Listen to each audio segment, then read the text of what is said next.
लोगोटा একটু ছেড়ে দাও না। হ্যাঁ, লোগোটা একটু আপনার দুটো সাইড হয়ে যায়।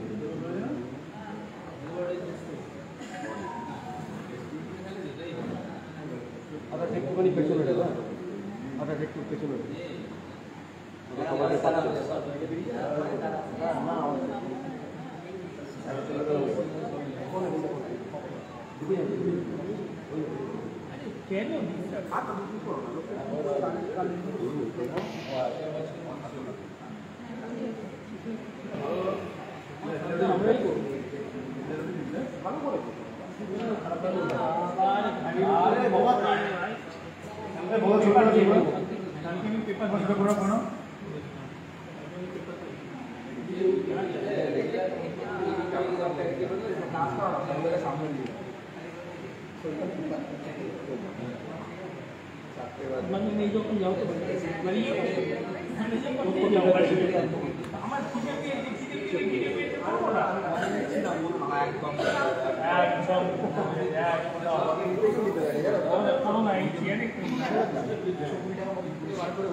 আমার লোক আছে তোমার জায়গায়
স্টপ ওদিকে পেছনে কেউ কথা বলিস না, একটু স্টপ কর। আমাদের চেয়ারটা না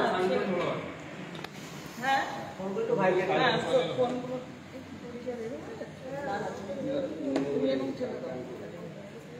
চালু করুন দিদি। রেডি। নমস্কার, আমাদের কিছু কথা ছিল আমাদের মহিলাদের পক্ষ থেকে।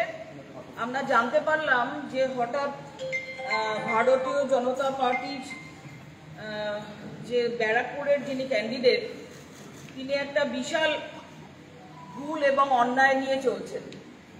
সেটা হচ্ছে, আমরা জানি যে হিন্দুরা, একজন ম্যারেড হিন্দু পুরুষ মানুষ সে কখনো দুটো বিয়ে করতে পারে না। কিন্তু এখানে দেখা যাচ্ছে ভারতীয় জনতা পার্টির যিনি ক্যান্ডিডেট রয়েছেন অর্জুন সিং, তিনি দুইখানা বিয়ে করেছেন এবং তিনি 19 সালে যখন ক্যান্ডিডেট হয়েছেন তখন সেটা তিনি দেননি। কিন্তু বর্তমানে 2024-এ এটা ফাঁস হয়ে যাবে বলে তিনি সেখানে দিয়েছেন। হিন্দু ম্যারেড অ্যাক্টে আমরা জানি যে দুটো বিয়ে করতে গেলে প্রথম বউকে ডিভোর্স দিয়ে তারপরে সেকেন্ড বউকে বিয়ে করতে হয়। সেখানে দাঁড়িয়ে তিনি দুজনকে বিয়ে করে এবং রীতিমতো সংসার করছেন এবং মেয়েদেরকে এখানে আমরা মনে করছি অপমান করছেন। তার প্রথম ওয়াইফ হচ্ছে উষা সিং, তার ছেলে হচ্ছে পবন সিং যিনি এমএলএ। আমি পবন সিংকেও বলবো যে তার তো লজ্জা হওয়া উচিত, বাবা যে দুইখানা বিয়ে করেছে। এবং দ্বিতীয় যে বিয়ে করেছে তার নাম শ্রাবন্তী সিং এবং তার ছেলে অভিরূপ সিং। এবং সেটা তার এখানে এই যে নমিনেশন ফাইল করেছেন তাতে তিনি দিয়েছেন যে উষা সিং এবং তার সাথে ডিপেন্ডেবল অভিরূপ সিং। এই যে ভুল ভ্রান্তি এবং আমাদের মহিলাদের উপরে যে অন্যায় অত্যাচার, এই যে শ্রাবন্তী সিংকে যে তিনি মেনে নেননি, সেটা আমরা জোর গলায় বলবো যে আমাদের মহিলাদের ওপর অত্যাচার অপমান করা হচ্ছে। আমরা দেখছি ভারতীয় জনতা পার্টি রাম ভক্ত, তারা রামের পুজো করছে, তারা হিন্দু। তাহলে যদি মহিলাদের এভাবে অপমান করা হয়, একটা মেয়েকে তার সম্মান দেওয়া হচ্ছে না, তার ছেলেকে সম্মান দেওয়া হচ্ছে, এটা তো আমরা দেখছি সন্দেশখালী নিয়ে ভারতীয় জনতা পার্টি এত চিৎকার চেঁচামেচি করছে, সন্দেশখালীর মেয়েদের উপর অত্যাচার, এটা ওটা কত নাটক করছে। দেখাই গেল শেষ পর্যন্ত যে সেটা নাটক, এবং এই নাটকের মধ্য দিয়েই কিন্তু উঠে আসলো যে সন্দেশখালীতে কোনো মেয়ের উপর কোনো অন্যায় হয়নি। কিন্তু ভারতীয় জনতা পার্টির এই ব্যারাকপুরের যিনি সাংসদ, সে কিন্তু রীতিমতো তার দ্বিতীয় বিয়ের যে ওয়াইফ রয়েছে তাকে কিন্তু রীতিমতো টর্চার করা হচ্ছে, তাকে কোনো সম্মান দেওয়া হচ্ছে না। আমি ব্যারাকপুর বাসীর কাছে এটাই বলবো যে ব্যারাকপুরের মানুষ এই কথাটা জানুক যে তিনি প্ররোচনা করছেন। তিনি প্ররোচনা করে একটা মেয়েকে যখন তিনি তার সম্মান দিতে পারছেন না, তাহলে ব্যারাকপুরের সমস্ত মহিলাদের তিনি কি করে সম্মান দেবেন? আর একদিকে মমতা বন্দ্যোপাধ্যায় সারা বাংলার মেয়েদেরকে তিনি কন্যাশ্রী, রূপশ্রী এবং লক্ষ্মী ভান্ডার থেকে শুরু করে স্বাস্থ্যসাথী সমস্ত কিছু দিয়ে মমতা বন্দ্যোপাধ্যায় সারা বাংলার মেয়েদের সম্মান দিচ্ছেন। তাই আপনাদের মিডিয়ার মাধ্যমে আমরা বলবো যে আপনারা যে করেই হোক ব্যারাকপুর অধিবাসীর কাছে পৌঁছে দিন যে তারা এই মানুষটাকে যেন ভোট না দেয়। এই মানুষটাকে ভোট দিলে মহিলাদের আর কোনো সম্মান থাকবে না, কারণ সে দুইবার বিয়ে করে দ্বিতীয় বউকে সে তার সম্মান দিচ্ছেন না। আমরা এর তীব্র প্রতিবাদ করছি, আমরা মহিলারা অসম্মানিত। আমি মহিলাদের কাছে হাত জোর করে অনুরোধ করছি, মহিলারা কিছুতেই যেন এই মানুষটাকে ভোট না দেয় এবং ভারতীয় জনতা পার্টির সবাই ফ্রড, তাদের কাউকে যেন ভোট না দেয়। সমস্ত প্রমাণপত্র আমাদের কাছে আছে, আমরা এই প্রমাণপত্র আপনাদের কাছে দিয়ে দেব।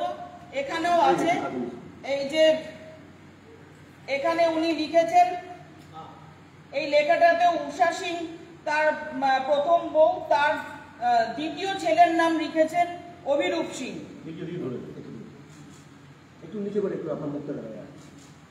এবং আপনাদের আমি আরো দিয়ে দেবো, তার এদিকে একটু দেখেন, বার্থ সার্টিফিকেট আছে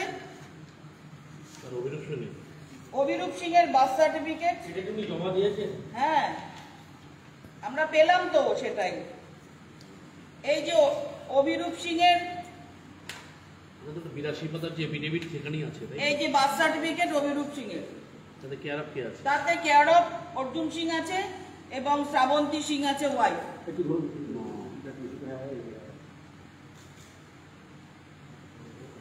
দিদি সেকেন্ড ওয়াইফের সঙ্গে আপনারা যোগাযোগ করেছেন কি? সেকেন্ড ওয়াইফের সাথে যোগাযোগ তো আমাদের অবশ্যই হচ্ছে। আগের ইলেকশনে কি গিয়েছিল? না, আগের ইলেকশনে দেননি উনি। এটা কত সালের ঘটনা? এটা 15 সালের ঘটনা। এখানে তিনি ছেলেটির বয়স বিয়ে করেছেন, সেই মানে শ্রাবন্তী সিংকে বিয়ে করেছেন, সেই কাগজটিও আছে। এটা 15 সালে। মানে বিয়ে কি কত সালে? দিদি 15 সালের ঘটনা 24 সালে এসে বলছেন, এতগুলো বছর মাঝে চলে গেল, জানতেন না ঘটনাগুলো? হ্যাঁ, আমরা জানতাম, কিন্তু প্রমাণপত্র ছাড়া তো আমরা কথা বলতে পারছিলাম না। তাহলে 19 সালেও কি পাননি? 19 সালের নির্বাচনের আগে 19 সালের নির্বাচনে উনি সেটা ক্লোজ করেন, ডিসক্লোজ করেননি, ক্লোজ করে রেখেছিলেন, ভেতরে রেখেছিলেন। 24 এফিডেভিট করেছে এবার নমিনেশন। ওনার তো আমরা মনে করি ওনার নমিনেশন ক্যান্সেল হওয়া উচিত। আমরা মেয়েরা, তাই তো, মেয়েরা সবাই চাই ওনার নমিনেশন ক্যান্সেল হোক। আপনি বললেন অত্যাচারের কথা, হ্যাঁ, অত্যাচারের কথা কি ওনার স্ত্রী আপনাদেরকে জানিয়েছেন? হ্যাঁ, ওনার সেকেন্ড স্ত্রী আমাদেরকে জানিয়েছে ওনাকে মানা হচ্ছে না, ওনার উপর অত্যাচার করা হচ্ছে, এবং এই অভিরূপ সিংকে মানা হচ্ছে, তার ছেলেকে মানা হচ্ছে, কিন্তু শ্রাবন্তী সিংকে মানা হচ্ছে। শ্রাবন্তী সিং থাকছে কোথায়? থাকেন কোথায়? সেগুলো আমরা আপনাদের পরবর্তীকালে আরো অনেকগুলো আমাদের জানানোর আছে, আমরা সেসব কাগজ নিয়ে আপনাদেরকে দিয়ে দেবো, এবং আমাদের কাছে এখনো রেডি আছে। আমরা এক এক করে আপনাদের প্রেসের কাছে সেই কাগজগুলো রেসিডেন্স এখন আমরা সময় মতন আপনাদেরকে জানিয়ে দেবো। অত্যাচারের কোনো তথ্য আপনাদের কাছে রয়েছে? সেটাও আপনাদেরকে জানিয়ে দেবো। আমরা ফার্স্ট ফেজে এটাই আপনাদের জানালাম যে এই কন্ডিশনে আছে ব্যারাকপুরের পরিস্থিতি।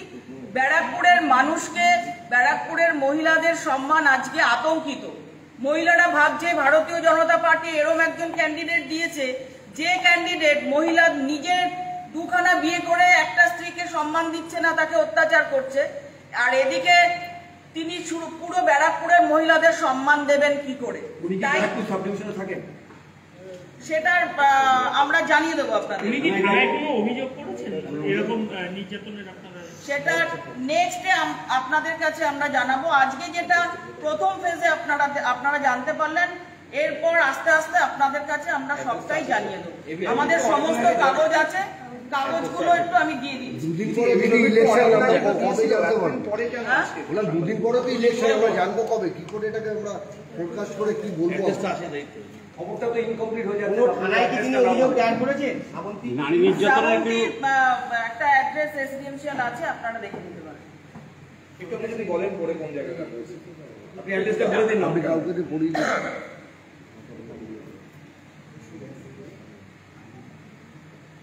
ওম tower flat, BT road, Kolkata, pin 7,02,000, West Bengal, India. ওনার নামটা কি?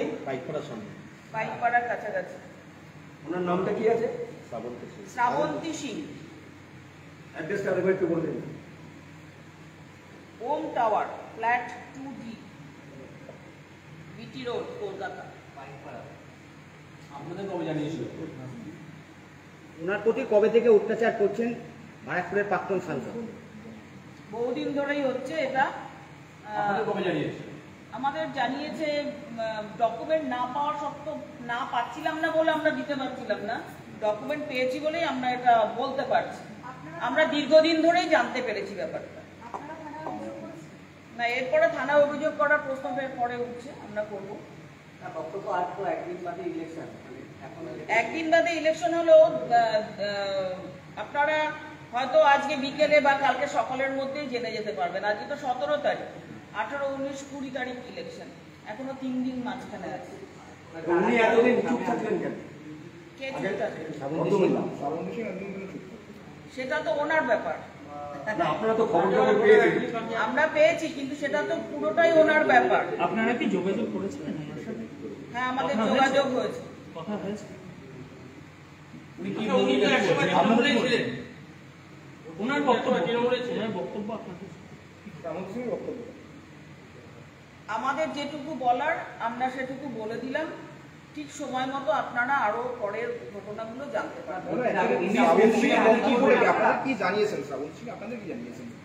শ্রাবন্তী সিং কি জানিয়েছেন আমরা এখন বলবো না, ক্রমশ প্রকাশ হবে। আপনাদের বিষয়টা হচ্ছে যে একজন মেয়ে হিন্দু ম্যারেজে কি করে দুটো বিয়ে হলো, সেটাই তো আমাদের প্রশ্ন হচ্ছে ওটাই, যে একজন পুরুষ হিন্দু ম্যারেজ অ্যাক্টে কি করে দুটো বিয়ে করবে? উনি কি রেজিস্ট্রি করেছিলেন? এটা কি divorce হ্যাঁ, case? রেজিস্ট্রি পেপার রয়েছে তো, আপনাদের আমি সমস্ত কাগজই দিয়ে দিচ্ছি, রেজিস্ট্রি পেপার রয়েছে।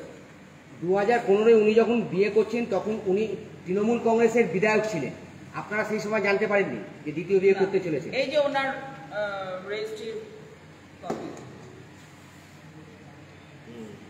ওটা বলতে 2012-তে না বিয়েটা হয়েছে? হ্যাঁ, 2012-তে বিয়ে হয়েছে, 15 সালে ছেলে হয়েছে।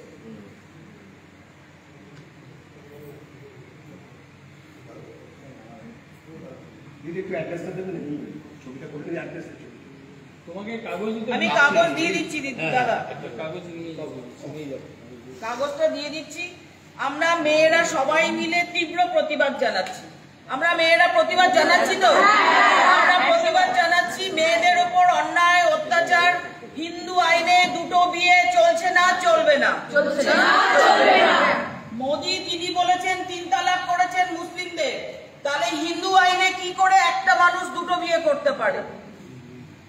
3 তালাকের পদ্ধতি তিনি উঠিয়ে দিয়েছেন, কিন্তু এখানে তিনি কি করে একজন ক্যান্ডিডেট সে দুটো বিয়ে করে আছে তার বিরুদ্ধে আমাদের প্রতিবাদ। এতদিন বাদে গেল অর্জুন সিং তৃণমূলে যখন তখন আপনারা সত্য হয়নি, আমরা এই প্রমাণটা ইমিডিয়েট পেয়েছি।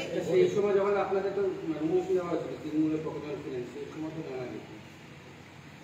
আমরা ইলেকশনের যে নমিনেশন উনি জমা দিয়েছেন তাতে আমরা সমস্তটা পেয়েছি, এভিডেভিটে পেয়েছি, এবং আমরা তারপরে যোগাযোগও হয়েছে। যিনি আছেন শ্রাবন্তী বা দিদি, তিনিও আমাদের সাথে যোগাযোগ। দিদি, ওনার যে শ্রাবন্তী সিং, উনি কি নারী নির্যাতনের কোনো অভিযোগ দায়ের করেছেন? সেটা ক্রমশ প্রকাশ্য, সেটা ক্রমশ প্রকাশ্য। আমাদের আজকের উদ্দেশ্যটা ছিল ওনার দ্বিতীয় বিয়ে এক জিনিস, আবার নারী নির্যাতন আরেকটা এলিগেশন, দুটো ডিফারেন্ট এলিগেশন। আমাদের ছিল দ্বিতীয় বিয়ে এবং নারী নির্যাতন দুটোই, নারীদের সম্মান হানি। না, নারী হচ্ছে ওনার তো বউ, তো তাহলে বউকে অত্যাচার করেছে। সম্মান হানিটা ব্যাপার হলো না, একটা মহিলা নারী বলতে তো আমি যাকে বিয়ে করিনি 4টে বিয়ে করতে পারে, এটা তো উনি বিয়ে করেছেন। সেটা বলতে তাহলে নারী বলছেন কেন? নারী তো বউকে করেছে বড় অত্যাচার। আমরা তো নারী নাকি? সেটা কিন্তু অন্যদিকে যাচ্ছে, আমরা মহিলা না, ক্লিয়ার হচ্ছে না। এই মেয়েকে রাস্তায় হ্যাকেল করলাম, দিদি ভালো করে বুঝুন, আমি একটা মেয়েকে রাস্তায় হ্যাকেল করলাম, সে আমার বউ না, কিন্তু আমার বউকে বাড়িতে পেঁদাচ্ছি, সেটা অন্য কেস।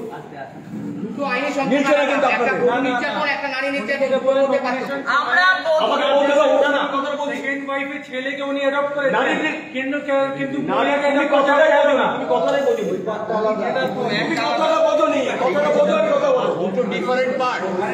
আমরা নারী নির্যাতন বলিনি, কিন্তু নারীদের অসম্মান বলেছি, অসম্মান বলেছি।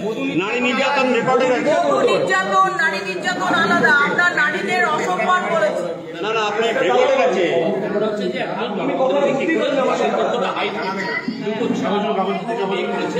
একজন জনপ্রতিনিধি কি করে তার এই দ্বিতীয় বিয়েটাকে হাইড করলো, এটাই আমাদের মেন জায়গা। সেটা ঠিক আছে, একটা পাশাপাশি আপনি বধূ নির্যাতনের অভিযোগ কি করেছেন?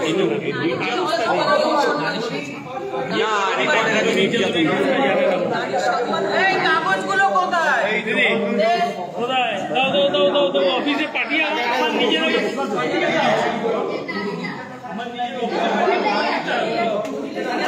পাঠিয়ে প্রমাণ দিতে হবে।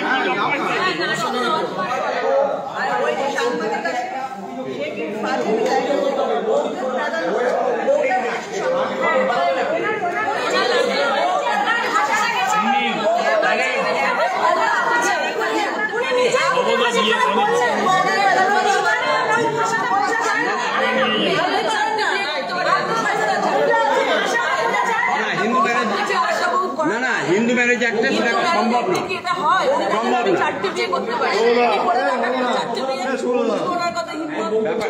ব্যাপারটা আমরা